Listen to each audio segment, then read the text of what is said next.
Question చూడండి. ఇందులో మనకి 2011 అత్యధిక జనాభా కలిగి ఉన్నటువంటి రాష్ట్రాలు వరుసగా అని చెప్పేసి ఇక్కడ మనకి ఇవ్వడం జరిగింది. సో ఇక్కడ చూస్తే ఇక్కడ ఆప్షన్లో Uttar Pradesh, Madhya Pradesh, Maharashtra and Uttar Pradesh, west Bengal, Maharashtra, UP, Rajasthan, Madhya Pradesh and UP, Maharashtra, Bihar.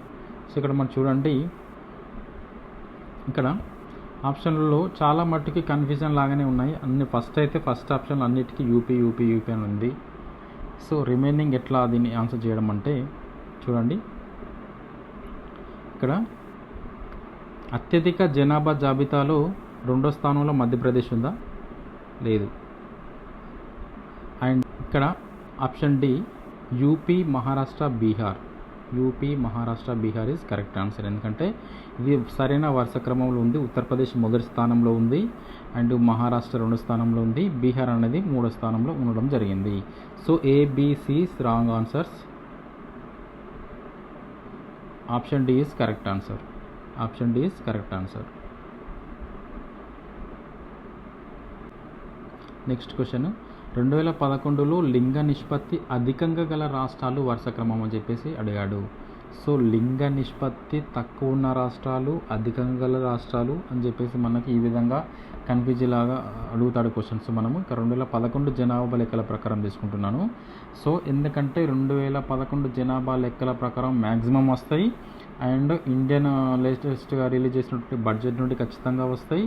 ఇవి కాంటెంపరీ స్టాటిక్ క్వశ్చన్స్ లాగా, ఓకేనా. సోషియో ఎకనామిక్ అవుట్లుక్ కూడా అందులో నుండి ఖచ్చితంగా అధికంగా క్వశ్చన్స్ రావడం జరుగుతుంది.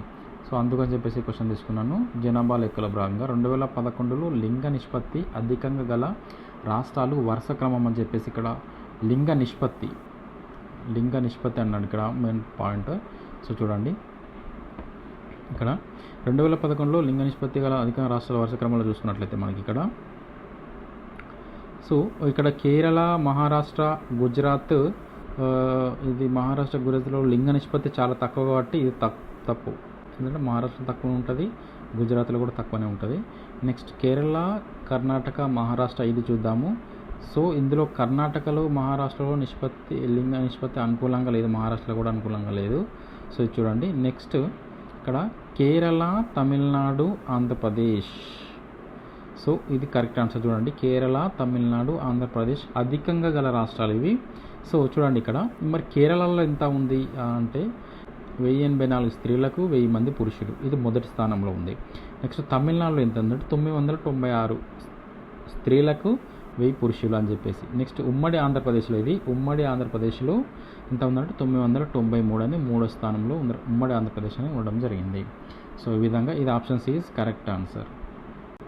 నెక్స్ట్ క్వశ్చన్ చూడండి, 2011లో సేకరించినటువంటి జనాభా లెక్కలు 1872 నుంచి మొదలుకొనివి ఎన్నవవి అని చెప్పేసి అడగడం జరిగింది క్వశ్చన్. చూడండి, 2011లో సేకరించినటువంటి జనాభా లెక్కలు 1872 నుంచి మొదలుకొని ఎన్నవవి అని చెప్పేసి అడగాడు. ఈ క్వశ్చన్ చాలామంది తెలిసి ప్రీవియస్గా అడిగిన బిట్టే. సో చాలామంది 14 అనుకుంటారు, ఇది wrong answer. 14 is wrong answer. So ఇక్కడ 16, 17 రాంగ్ ఆన్సర్ వచ్చేసి ఇక్కడ మనకి 15. సరే, ఏంటంటే భారతదేశంలో తొలి జనగణన 1872 ఎవరి కాలంలో జరిగిందంటే లార్డ్ మేయో కాలంలో జరిగింది. అప్పటి నుండి లెక్క పెడితే మనకు 2011 సెన్సస్ అనేది 15వ జనాభా లెక్కలు. సో మరి ఈ విధంగా అడుగుతాడు, స్వాతంత్రం వచ్చిన తర్వాత ఎన్నవది? స్వాతంత్రం వచ్చిన తర్వాత మనకి ఈ సెన్సస్ అన్నది 7వదిగా మనం చెప్పుకోవచ్చు. So option B is correct answer. ఇది ఏంటంటే మొదలుకొని అన్నాడు కాబట్టి 15వది, స్వాతంత్రం వచ్చిన తర్వాత ఎన్నవది అంటే 7వది అని చెప్పుకోవచ్చు, ఓకేనా. నెక్స్ట్ క్వశ్చన్ చూడండి, 2011 జనాభా లెక్కల ప్రకారం దేశ జన సాంద్రత ఎంత? ఇది కూడా చాలాసార్లు ప్రీవియస్గా అడిగిన బిట్టే మనకి. ఇక్కడ 4th క్వశ్చన్ చూడండి. So 320 wrong answer, 274 wrong, 354 answer వచ్చేసి ఇక్కడ 382. Option C is correct answer. So ఏంటంటే ఒక చదరపు కిలోమీటర్లకి ఇప్పుడు జనసాంద్రత ఏంటంటే ఒక చదరపు కిలోమీటర్కి నివసించే సగటు ప్రజల సంఖ్యను జనసాంద్రత అంటారు. సో 2011 జనాభా లెక్కల ప్రకారం ఇది ఎంత ఉంది, 382 మంది ఉండడం జరిగింది. ఇప్పుడు జనసాంద్రత అంటే ఏంటంటే ఒక చదరపు కిలోమీటర్కి నివసించే సగటు ప్రజల సంఖ్యనే జనసాంద్రత అంటారు. ఎవరైనా నోట్ చేసుకునే వాళ్ళు ఖచ్చితంగా నోట్ చేసుకోండి, ఖచ్చితంగా ఇంపార్టెంట్. ఇవి ఎగ్జామ్లో ఎలానే అడుగుతాడు, మనకి చాలా కన్ఫ్యూజన్గా ఉంటాయి. జనసాంద్రత అంటే ఏంటని చెప్పేసి నిర్వచనం ఇచ్చే ఛాన్సెస్ ఉంటాయి, చాలామంది తెలియదు. సో ఇక్కడ చాలామంది ఏమనుకుంటారు, కిలోమీటర్కి నివసించే ప్రజల సంఖ్య అనుకుంటారు. ప్రజల సంఖ్య కాదు, సగటు ప్రజల సంఖ్య అని చెప్పేసి మనం చెప్పుకోవచ్చు. సో ఇది option C is correct answer. Next question చూద్దాము. 2011 జనాభా లెక్కల ప్రకారం వార్షిక జనాభా పెరుగుదల ఎంత అని చెప్పేసి అడిగాడు. సో 2011 జనాభా లెక్కల ప్రకారం వార్షిక జనాభా పెరుగుదల రేటు ఎంత అని చెప్పేసి ఇక్కడ ఇస్తే 1.85% ఇది వృద్ధి రేటు అనేది 1991 నుండి 2001 దశాబ్దంలో మనం చూసుకున్నట్లయితే వార్షిక సగటు ఎంత అంటే 1.95%. ఇది ఎప్పుడు ఏ దశాబ్ద కాలం అంటే 1991 నుండి 2001 వరకు 1.84% అనేది గమనిక. 2011 జనాభా లెక్కల ప్రకారము వాస్తవ సగటు వార్షిక ఘాత వృద్ధి అని చెప్పేసి అంటారు. 6th క్వశ్చన్, డెమోగ్రాఫిక్ డివిడెండ్ అంటే ఏంటి అని చెప్పేసి సింపుల్గా అడిగాడు. సో ఇక్కడ మనకి ఇచ్చిన ఆప్షన్లు చూస్తే 15 సంవత్సరాలు వయసు మరియు మధ్య వయసులు అంటే ఇక్కడ మనకు ఉత్పాదకత లేని అని చెప్పేసి 15 సంవత్సరాల కంటే తక్కువ వయసు అని చెప్పి చెప్పుకోవచ్చు. నెక్స్ట్ ఆప్షన్ బి, 15 సంవత్సరాల నుండి 64 సంవత్సరాల మధ్య గల ఉత్పాదక జనాభా పెరిగి దేశంలో వృద్ధి రేట్లో పెరుగుదల ఉంది అని చెప్పేసి ఇది okay. Next option C, 35 years నుండి 50 ఇయర్స్ మధ్య గల జనాభా అనేది ఇది రాంగ్. నెక్స్ట్ 65 ఇయర్స్ అనేది ఇది కూడా రాంగ్. ఎందుకంటే డివిడెంట్ డెమోగ్రాఫిక్ అనేది ఏంటంటే 15 సంవత్సరాల నుండి 64 సంవత్సరాల వయసు మధ్య గల ఉత్పాదక జనాభా పెరిగి దేశ వృద్ధి రేట్లో పెరుగుదల అని చెప్పేసి మన ఇక్కడ ఇవ్వడం జరిగింది. సో 15 సంవత్సరాల వయసు మరియు మధ్య వయసులో అంటే ఉత్పాదకత లేదు. సో చిన్నపిల్లలు కాబట్టి ఉత్పాదకత ఉండదు. ఉత్పాదకత లేని అంటే ఆధారపడే వయసును డెమోగ్రాఫిక్ డివిడెండ్ అని అనరు. 15 ఇయర్స్ నుండి 64 ఇయర్స్ మధ్య వయసు మధ్య గల ఉత్పాదకత జనాభా పెరిగి దేశ వృద్ధి రేట్లో పెరుగుదల అనేది పనిచేసే వయసులో అని చెప్పేసి చెప్పుకోవచ్చు ఇక్కడ. ఎందుకంటే ఈ 15 నుండి 64 ఉన్న జనాభా శాతం ఎక్కువ ఉండడం వల్ల ఆర్థిక వ్యవస్థకు కలిగే సానుకూల ప్రయోజనాన్ని జనాభా లాభాంశం డెమోగ్రాఫిక్ డివిడెండ్ అని అనడం జరుగుతుంది. సో జనాభా లాభాంశం అని చెప్పి చెప్పుకోవచ్చు. సో ఇక్కడ ఆప్షన్ సిడి అనేది రాంగ్ ఆన్సర్స్ మనం చెప్పుకోవచ్చు. ఓకేనా, ఇక్కడ option B is correct answer. Next question చూడండి. 7th క్వశ్చన్, భారతదేశంలో 1921లో జనాభా లెక్కలలో జనాభా బాగా పడిపోవడానికి కారణం ఇది కూడా ప్రీవియస్గా అడిగిన బిట్టే. చాలామంది కరువు అంటారు, మొదటి ప్రపంచ యుద్ధం అని అంటారు. సో అది కాదండి, ఇదంటే మనం ఎక్కడో చదివినే కాదు, మనం బుక్లో స్టాండర్డ్ బుక్లో చూసి మనం చెప్పుకోవాల్సింది ఏంటంటే ఇక్కడ మనకు ఆన్సర్ వచ్చేసి ఇన్ఫ్లుయెంజా అని చెప్పవచ్చు. సో మొదటి ప్రపంచ యుద్ధం దీని ప్రభావం కొంత ఉంది, జనాభా భారీగా పడిపోవడానికి మాత్రం ఇది కారణం కాదు. సో ఇక్కడ మన క్వశ్చన్ ఏమడిగాడు, జనాభా బాగా పడిపోవడానికి కారణం అన్నాడు కాబట్టి ఇది ప్రధాన కారణం కాదు.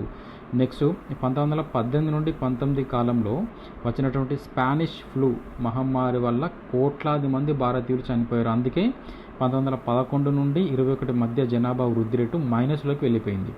సో అదొక్కటే మనకి అది గొప్ప విభాజక సంవత్సరంగా మనం పిలవడం జరుగుతుంది. సో ఎంత అంటే -3.1%లోకి వెళ్ళిపోయింది.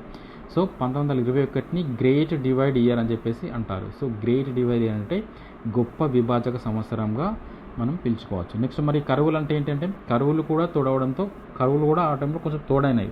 సో మరణాల సంఖ్య రేటు పెరిగింది. సో బీసీ 2 కారణాలు అయినప్పటికీ ప్రధానమైనది మాత్రము ఇక్కడ influenza is correct answer. So next Bengal విభజన 1905 నాటి బెంగాల్ విభజన అనేది 1905లో జరిగింది. సో అదొక భౌగోళిక రాజకీయ సంఘటన. దీనికి జనాభాకు సంబంధం లేదు. ఓకేనా, ఇదొక భౌగోళిక రాజకీయ సంఘటన, దానికి జనాభా పతనానికి సంబంధం అనేది లేదు. సో ఇక్కడ మనకి ఆన్సర్ ప్రధాన బాగా పడిపోయిన కారణం అంటే ఇన్ఫ్లుయెంజా అని చెప్పి చెప్పుకోవచ్చు. నెక్స్ట్ క్వశ్చన్ చూడండి. 8th క్వశ్చన్, 2011 జనాభా లెక్కల ప్రకారము పట్టణ జనాభా శాతం తక్కువ ఉన్న రాష్ట్రం ఏంది అని చెప్పేసి అడగడం జరిగింది. సో పట్టణ జనాభా శాతం ఎక్కువ ఉన్న రాష్ట్రం ఏది? 2011 జనాభా లెక్కల ప్రకారం పట్టణ జనాభా శాతం ఎక్కువ ఉన్న రాష్ట్రం ఏంటంటే గోవా. ఓకే, నెక్స్ట్ 2011 జనాభా లెక్కల ప్రకారం పట్టణ జనాభా శాతం తక్కువ ఉన్న రాష్ట్రం ఏది అని చెప్పేసి అడిగాడు. ఇక్కడ మనకి ఆన్సర్ వచ్చేసి మనకి డైరెక్ట్ హెచ్పి హిమాచల్ ప్రదేశ్. మరియు ఇక్కడ ఏసీడీ చూద్దాం. రాజస్థాన్, యూపీ, జేకే గురించి చూద్దాం. జమ్మూ కాశ్మీర్. సో రాజస్థాన్, ఉత్తరప్రదేశ్, జమ్మూ కాశ్మీర్ రాష్ట్రాల్లో పట్టణ జనాభా శాతం కొంత మెరుగ్గానే ఉంటుంది. సో ఇక్కడ మనకి హిమాచల్ ప్రదేశ్ అనేది దేశంలో అతి తక్కువ పట్టణ జనాభా శాతం ఉన్నటువంటి రాష్ట్రము. సో హిమాచల్ ప్రదేశ్ ఇక్కడ దాదాపు 89.97% మంది ప్రజలు గ్రామీణ ప్రాంతాల్లో నివసిస్తున్నారు. కేవలం ఒక 10% మాత్రమే పట్టణాల్లో, నగరాల్లో నివసించడం జరుగుతుంది. సో అందుకని చెప్పేసి ఈ క్వశ్చన్ తీసుకున్నాను. 2011 జనాభా లెక్కల ప్రకారం పట్టణ జనాభా శాతము తక్కువ ఉన్న రాష్ట్రం ఏది అంటే హెచ్పి ఉత్తరప్రదేశ్. ఓకేనా. నెక్స్ట్ క్వశ్చన్ చూడండి. 9th question.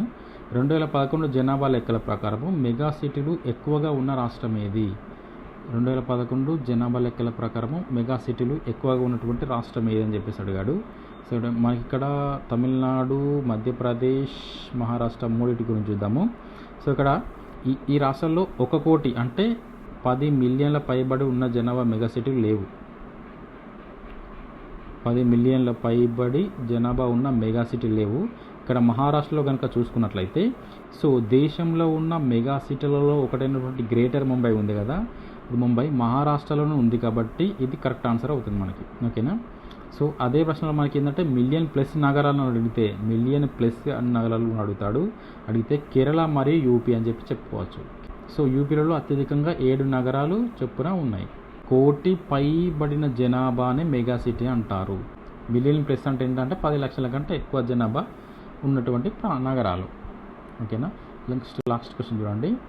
కుటుంబ నియంత్రణ కార్యక్రమాన్ని ఇండియాలో ఏ పంచవర్ష ప్రణాళిక కాలంలో ప్రవేశపెట్టారు? ఇది ప్రీవియస్గా వచ్చిన బిట్, చాలా ఇంపార్టెంట్.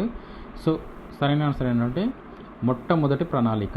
సో భారతదేశంలో 1952లో మొదటిసారి కుటుంబ నియంత్రణ కార్యక్రమాన్ని ప్రవేశపెట్టబడింది. సో మొదటి పంచవర్ష ప్రణాళిక కాలం ఇప్పుడు మనకి 1951 నుండి 1956 వరకు.